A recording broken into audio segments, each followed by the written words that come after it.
1. Christopher Bridgman. Christopher Hart Bridgman, Jr., age 33, disappeared from Olympia, Washington on January 1, 1963. This is not the first case I have profiled with a missing date of January 1. As I have done before, I feel the need to point out that many databases will default to the first of a month if the exact date is unknown. Additionally, they will default to January if the month is unknown. So, while it is certainly possible that he disappeared on January 1st, it could have occurred any time in 1963. Christopher was born in 1929 to Christopher Sr. and Martha Bridgman. Christopher was one of two sons born to the couple. He married Christy Tygart in 1955 and they had a son and a daughter. Christopher and Christy divorced in 1962, just months before his disappearance. On the day of his disappearance, Christopher was at the Barrett Motel on Martins Way East in Olympia. He was there for a scheduled visitation with his 6-year-old son. At some point during the visitation, according to his young son at the time, Christopher stated that he needed to go see his father. He left his son alone in the motel room and left the premises. 2 days later, the motel owner discovered the child alone in the room and took him to the home of another family member. Nobody has reported seeing Christopher since he left the motel that day. Christopher, at the time of his disappearance, was a musician who had a hit song being played on the radio. It was initially believed that Christopher had gone off voluntarily to pursue a music career. It was several decades later when a family member theorized that Christopher may have been killed by his father. According to the family member, who I suspect was Christopher's brother but am not certain, Christopher Sr. was known to be mentally unstable and had a propensity for violence. Following the disappearance, his father made claims of having traveled around the West Coast, filing missing persons reports and distributing flyers. No such reports could be located by authorities. Christopher Bridgman, Sr., who died in 1993, became a stronger suspect after his missing son's driver's license was found among his belongings. At the time of this discovery, a search of the basement of Christopher Sr.'s home at 1124 Frederick Street South was performed, but turned up only animal bones. No further searches were conducted on the property for several years, due to the structure's deteriorating state and safety concerns. The building was eventually demolished and some soil samples were collected, but his remains have not been located. Christopher's mother, Martha, died in 1980. His father remarried to a woman named Amanda in 1981. I have given quite a bit of thought to why Christopher would have chosen his visitation time with his son to visit his father, and even more perplexing, why he didn't take his son with him. By today's standards, it seems like a very irresponsible choice for a parent to make. Even by 1960 standards, I'd say it's odd to leave a 6-year-old alone. However, I feel the opposite is true in this case. It's hard not to be thankful that he didn't take his son with him. Whatever happened to him could well have happened to his son also. It makes me feel like something bad was happening, and Christopher had to make a quick decision. Perhaps he knew there would be danger and didn't want to chance anything happening to his little boy. What I have never seen mentioned is whether he was driving the vehicle that day, and if so, whatever happened to it. We do know that he had a driver's license, as it was later found in his father's home. Christopher's 2 children have recently learned that they have an older half-sister, a daughter of Christopher's from a prior relationship. All 3 children are interested in learning what happened to their father. If still alive, Christopher Bridgman, Jr. would be about 89 years old today. 2. Janet Kramer. Janet Kramer, age 13, went missing from Willmar, Minnesota, on January 1, 1971. There is very little information about her disappearance. It is known that she was living in a group home for girls at the time, and that she had left to visit family and was never seen again. It's worth noting that January 1, 1971, may not have been the date she actually went missing. According to Peter Henderson's comment on the Charlie Project blog, her sister inquired with law enforcement in 2015 to 44 years after her disappearance, and learned that there was no report on file. This could mean one was never filed back in 1971, or it could mean it was lost over the years, but that's still a long time. Many databases require a date of a person's disappearance, and when that date isn't known, it defaults to the first of a given month, and if the month isn't known, it defaults to the first month. So if all her sister recalled was that she went missing sometime in 1971, or even sometime in January 1st of that year would be the default date, with January 1st being New Year's Day. It could also have been memorable that this actually was the date of her disappearance. Whether or not she actually did vanish on January 1st would make a difference as to my thoughts on this case. It was 1971, hitchhiking was common, and teenagers had more independence. It wasn't uncommon for a 13-year-old girl to be out and about unsupervised. Would a group home have allowed her to leave to visit family, finding her own way via hitchhiking, bus, or walking? Possibly. Would they have allowed this in January of 1971? Doubtful. I could not locate a weather report for this exact date, but websites vary on the average January temperature in this part of Minnesota. The range is from 9 to 13 degrees Fahrenheit. Even back in those days, I can't see them letting her go in those frigid temperatures unless someone was there to pick her up. It's worth noting that while her profile states that she left to visit family, it doesn't specifically say that she never arrived. Maybe just me nitpicking about wording, or maybe suggests that her sister doesn't know if she arrived at her destination. I don't know what was happening in Janet's family that caused her to be living in a group home, but it's quite possible that her sister was not living at home either, and doesn't know if she ever arrived. Add that to the fact that she may not have been reported missing for 44 years, and it certainly raises a flag. Janet is listed on most sites as an endangered runaway, although I haven't seen anything to suggest that she actually did run away voluntarily. It seems unlikely to me, especially in that weather. It appears that the biggest factor in the idea that she ran away voluntarily relates to an unidentified female, known as Cheryl Doe or Sherry Doe. This unidentified teenage girl was found in Tennessee in 1976. Although Jane Doe is clearly not Janet, there is some strong speculation that there is a connection to Janet's disappearance. The deceased girl was reportedly picked up while hitchhiking with another girl. The two men who came forward to say that they picked up the two teens described Jane Doe's companion as having sandy brown hair and wire-rimmed glasses. They also reportedly told these men that they had run away from the group home, possibly in the St. Paul, Minneapolis area. The girl who was possibly the Jane Doe stated she was in the group home due to alcoholism, and the girl whose description resembles Janet said she had been in the home due to suicidal tendencies. While it certainly could cause one to think that the companion was Janet, I'm not so sure. First of all, Jane Doe was found in 1976, 5 years after Janet's disappearance. At the time her remains were found, she had only been deceased for a matter of hours. It seems unlikely to me that after 5 years as a runaway, that these two girls would mention having run away from the group home. Janet would have been 18 at that time, and was only 13 when she left the group home. My hunch is that whoever these two girls were had only recently run away from the group home. Many people do believe that Jane Doe's companion was Janet. However, I hope her sister can get the answers she needs. 3.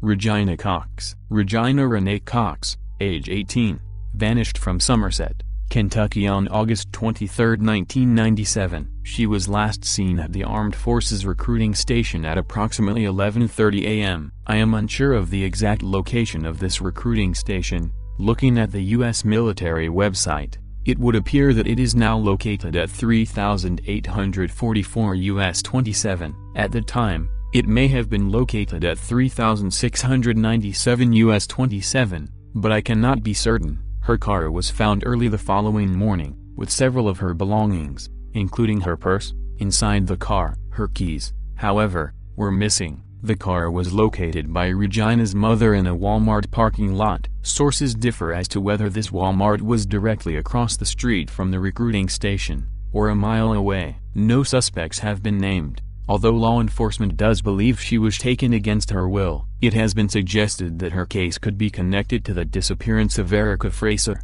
which also occurred in Kentucky that same year, and has some similarities. Although he has never been publicly named as a suspect in Regina's disappearance, local rumor points to a possibility that a former recruiter may have been involved in her case. For the time being, I'm going to refer to him only by his last name, Forbes, but his full name and story can be read here. I'm refraining from naming him here, not only because he hasn't been named a suspect, but also because with my lack of military knowledge, I'm not sure if he's a reasonable person to suspect. I'm hoping someone with some military knowledge might stumble upon this case and shed some light on my questions. Forbes was a recruiter at the Naval Recruiting Station in Somerset, Kentucky from 1995 until February 1997, when he was transferred to administrative duty due to allegations of the kidnap and rape of multiple young recruits. According to the victims, who, according to articles, did not know each other,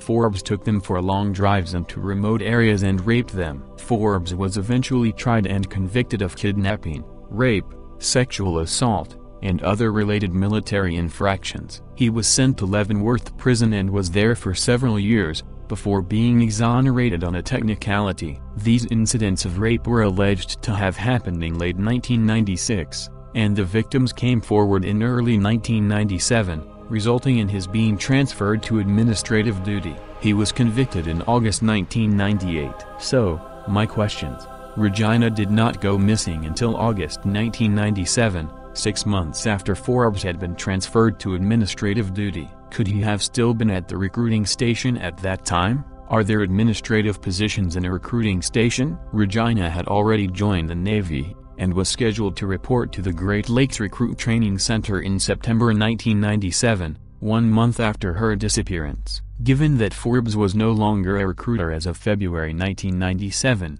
could he have had contact with her before he was transferred? Would she have begun the enlistment process prior to February? Looking at Google Maps, it does not appear that there currently is a Walmart across the street or within sight of either of the possible addresses I have identified for the recruiting station. It would be useful to know how far her car actually was from the station, as it would help to gauge the likelihood that her abduction was related to the station in some way. Regina was driving a white Chevy Cavalier at the time of her disappearance, and was wearing a tie-dye shirt, blue jeans, and black sandals. Her mother continues to search for answers. 4. April Zane. April Rose Zane, age 17, disappeared after leaving her Frankfurt, IL home on Easter Sunday, April 18, 1977. This date also happened to be her father's birthday. April's family had previously lived in the Roseland area of Chicago, but had moved to rural Frankfurt 6 years prior to her disappearance. April did not adapt well to rural life, and frequently traveled to Chicago to visit her friends. During these trips, April would often hitchhike, and sometimes would be picked up by law enforcement for being out past curfew. Aside from this, April did not have any issues beyond the normal teenage problems. On the day of April's disappearance, the family went to April's grandmother's home to wish her a happy Easter, then returned home to prepare for a birthday celebration for April's father. April wanted to go to another Chicago suburb to see her friend Sandy, and her parents had given permission to bring Sandy back with her to participate in the birthday event for her father. April's younger sister recalls standing at the top of the stairs, asking April if she could go with her, and April saying no, but that she would be back. Then she walked out the door and was never seen by family again. She is known to have contacted Sandy from a payphone after leaving her house. I do not know if April indicated to Sandy where she was at the time, or what time this call was, which could indicate how far she might have gotten by that point. This, in my opinion, is a critical piece of the puzzle that is missing, as it establishes her last confirmed time and location. It is known that during this call, Sandy told April that she could not go out that day, due to it being Easter Sunday. Prior to her disappearance, according to April's younger sister, April had often babysat for the children of her older sisters, who were married and lived nearby. April had also expressed an interest in moving in with one of them. Her older sisters were said to associate with drug users, and one of the drug dealers had suggested she move in with him, but wanted to her push pills in exchange for his hospitality. At one point,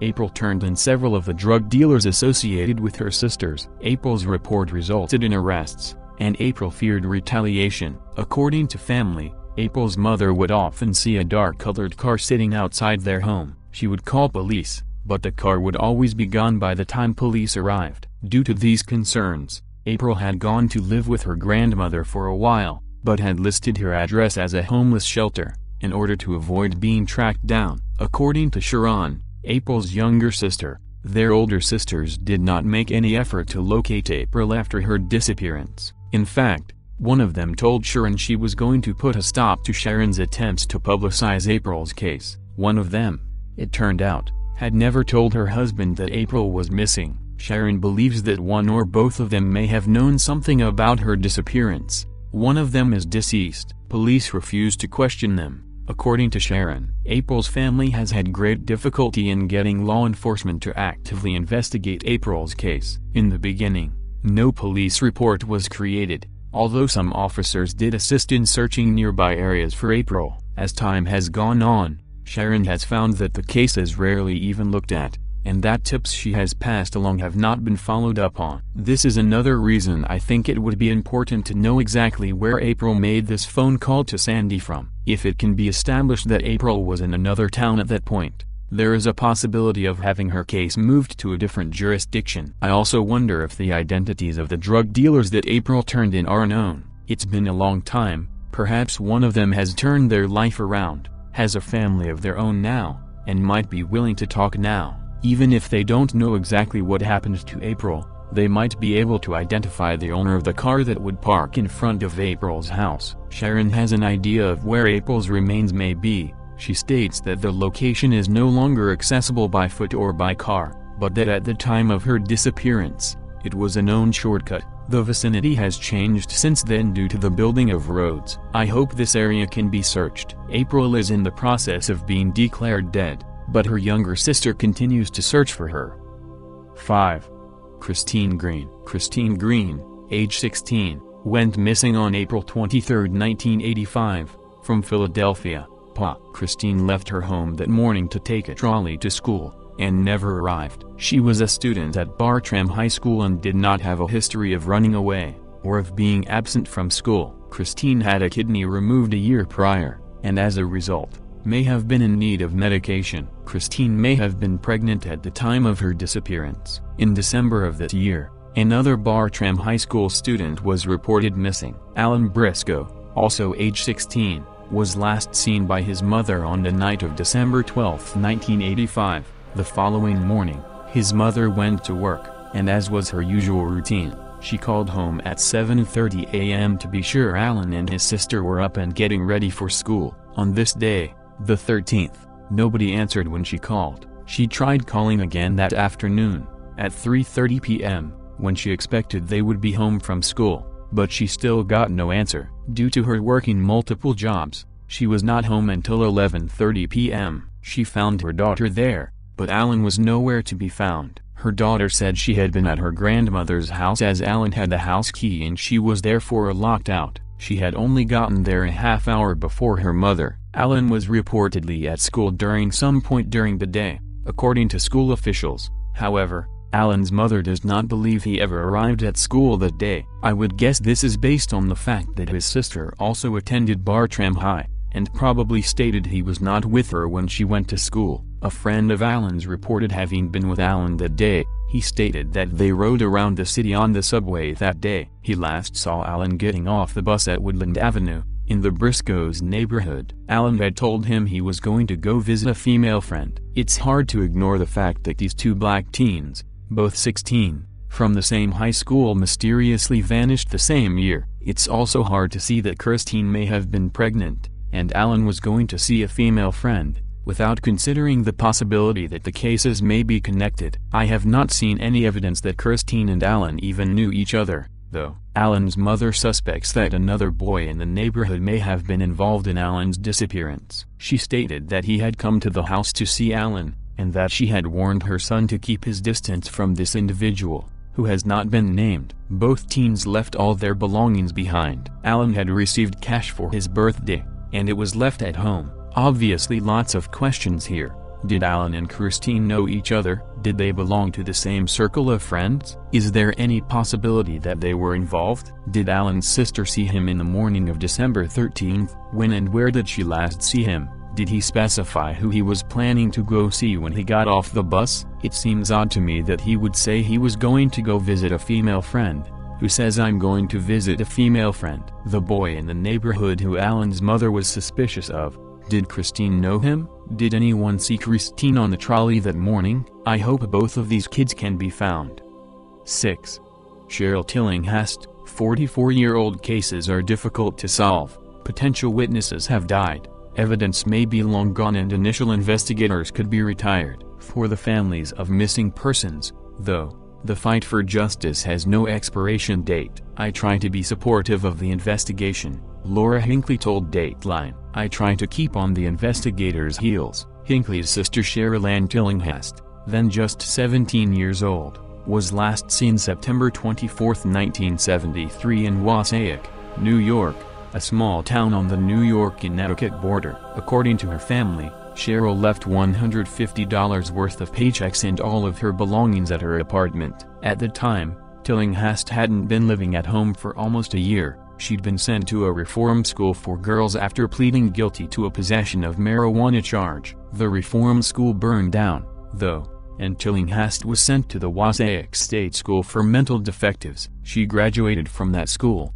but, because of her relationship with my mother, which wasn't good, she decided she didn't want to come home, Hinckley said. She stayed up there in the Wassaic State School area, got an apartment nearby and worked at the school's laundry. Despite the strained relationship between mother and daughter, Hinckley says her mom grew worried when Tillinghast didn't show up at home for a planned family birthday party. My mom called the school and asked where she was. The school told her Cheryl was an adult and didn't have to come home if she didn't want to, Hinckley told Dateline. My mom basically decided that was that, and never looked into it further, Hinckley said. Because of the dynamics of the family, none of her siblings questioned their mother's actions and therefore didn't follow up with the police themselves. She was very authoritarian toward us, Hinckley told Dateline. My siblings in the family were afraid to do anything outside of what my mother said. There's a difference, though, between not actively searching for someone and not even reporting them to the police as a missing person. I knew my mother rarely spoke with Cheryl and they had their issues,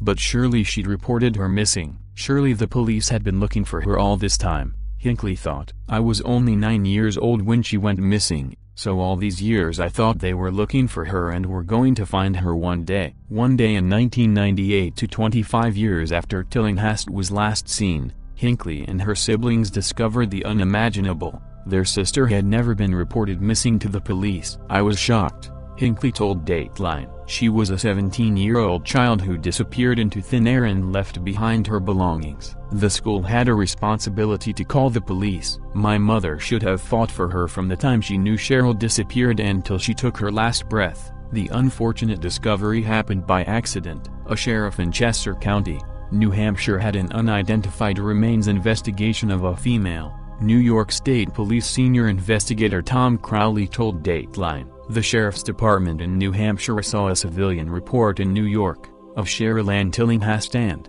they thought it would be a possible match. Investigator Crowley took the case over from Senior Investigator Alan Dombrowski, who retired in 2012. According to Investigator Crowley, Investigator Dombrowski immediately had to contact all the agencies in this area and downstate where she was last seen, and he determined there hadn't been an investigation at all. There was no missing persons report for Cheryl. Hinckley says it wasn't only their mother who let Tillinghast down by not reporting her missing. She told Dateline her sister had an aftercare caseworker who also should have taken control of the situation. No missing posters were put up. No searches were conducted, Hinckley said. All those adults let her down by not reporting her missing.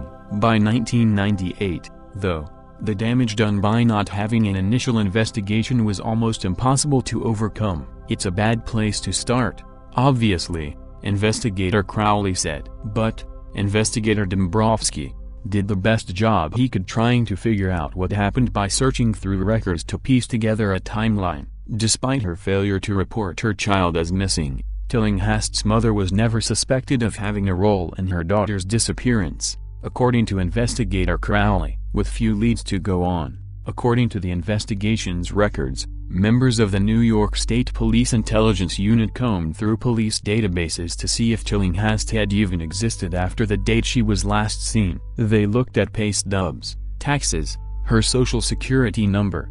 Investigator Crowley said there was no activity at all. He exhausted every avenue he could to try to find her, Hinckley said. Then he asked me if me and my sister could give DNA samples so they could compare our DNA to unidentified bodies they found. Despite the passage of time, Tillinghast's case remains open and she is still listed on the New York State Police website as a missing person. There were physical searches of her school conducted with canine assets. We also did multiple interviews with people, Investigator Crowley told Dateline. He said that while the searches did not produce any results, the interviews helped establish what her life was like at the time she disappeared, who she hung around with, what she was doing, etc. There were reports she had a boyfriend at the time, but he is now deceased, Investigator Crowley said. Obviously we would have liked to interview him, but we continue to try to find people who knew Cheryl who could add another piece to the puzzle. Both investigators and family believe some pieces of the puzzle have already been put together. We think she is deceased, but absolutely the body could be out there, Investigator Crowley told Dateline. That's the direction our investigation is heading, but any lead that comes in, we take that information and we pursue it to its end. Hinckley agrees, adding she does not believe her sister left on her own free will. I always had a feeling something really bad happened to her, Hinckley said. She would at least try to get in touch with her siblings, because she loved us very much. There's no way she would have just left. Since Tillinghast was the third oldest of 8 children, Hinckley said she often took on a lot of the caretaking. She was a mothering figure to us. She cared about us, babysat us, Hinckley told Dateline. She was the one who, at Christmas time, would make Christmas cookies with us. Authorities say there have never been any suspects named in the case, but there could have been had Tillinghast been reported missing at the time of her disappearance. As soon as you suspect that someone is missing and the circumstances are suspicious, you should contact the authorities. It's important, Investigator Crowley said. And you can't be afraid or hesitate to follow up. I tell anybody I deal with in these circumstances, they can tell us as many times as they want, as often as they want. Cheryl Ann Tillinghast would be 61 years old today. She is described as being 5'3" with brown hair and brown eyes. 5'7".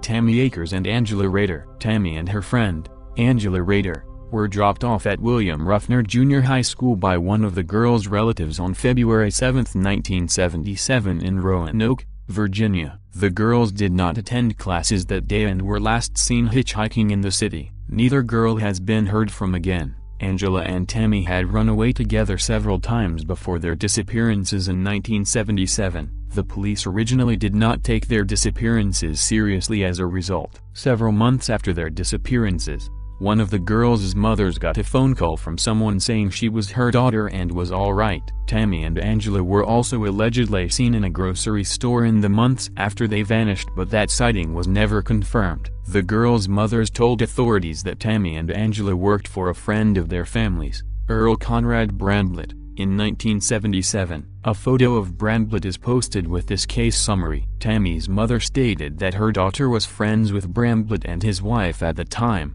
frequently spending time at their home. He did not seem to have any adult friends, just children. Investigators believe that Bramblett may have been involved in Tammy and Angela's disappearances. He reportedly told friends at a party in 1980 that he wished he did not hurt Tammy back in 1977. Bramblett was charged with molesting a 10-year-old girl in 1984, but acquitted. Tammy's older sister says he molested her when she was 12 years old and she believes he molested Tammy as well. Bramblett convicted of murdering a Virginia family of 4, Blaine and Teresa Hodges and their 2 children, in 1994, and sentenced to death. He was living with the Hodges family at the time of their homicides. A jailhouse informant told police that Bramblett had told him that he killed the Hodges family after being caught molesting one of the children. The informant later recanted his statements, but Bramblett was executed in April 2003, still maintaining his innocence. It's worth noting that Bramblett has many supporters,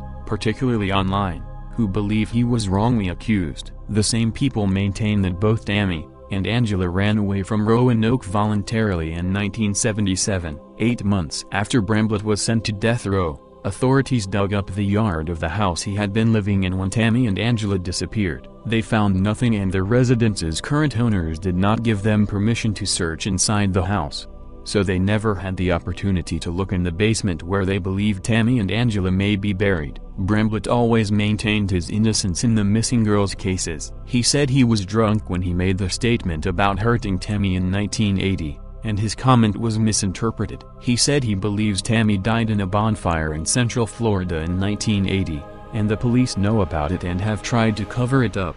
There is no evidence to support Bramblitt's theory. However, authorities never charged Bramblitt in connection with the girls' disappearances. They have taken blood samples from the girls' mothers, so if their bodies are found, and their family members are all dead, the bodies can still be identified from DNA. Angela's mother has since died. She believed her daughter was still alive. Tammy's family believes she is deceased, and Bramblitt was connected to her disappearance. Tammy's and Angela's cases remain open and unsolved. 8. Teresa Rhodes. Teresa Rhodes, age 13, disappeared from Greensburg, Pennsylvania on September 27, 1975. Teresa had told her mother she was spending the day with a friend, Linda Perry, who was 16. She departed her family's residence at 11:00 a.m. and never returned. Teresa's mother worked nights, and became aware of Teresa's disappearance the following morning. She immediately contacted another of her daughters, in the hopes that Teresa had spent the night at her home. She hadn't. Teresa's family contacted police the following morning, but were told to wait until the following day to file a report, because the police chief was in the middle of a cookout for his daughter's birthday. The family did report her missing the next day, but precious time had been lost. Linda Perry later stated that she and Teresa had gone to a party house on Bell Way in Greensburg, which was owned by a pedophile and friend of former police officer Leroy Branford Smith. Smith was later convicted of conspiracy to commit murder for hire. The planned victim was an environmental worker who had apparently interfered with an acquaintance's landfill business. Teresa had reportedly been associating with Smith in the time leading up to her disappearance, though her family was not aware of this. The party house was reported to be where the Westmoreland Transit Authority building now sits, which is at 41 Bell Way. I am not sure if the address of the party house was the same. Leroy Smith is now deceased. In subsequent interviews, Linda Perry has claimed that she left the party house with a man at 6 p.m. on the night of Teresa's disappearance, leaving Teresa at the party house with unknown individuals. She has later claimed that Teresa could be found at multiple locations, including Street Clare Park in Greensburg, Greengate Mall, and Shenley Park in Pittsburgh. Searches of these areas turned up no sign of Teresa. Authorities believe that Linda had been threatened. While Leroy Smith has remained a person of interest, as well as the pedophile who owned the party house,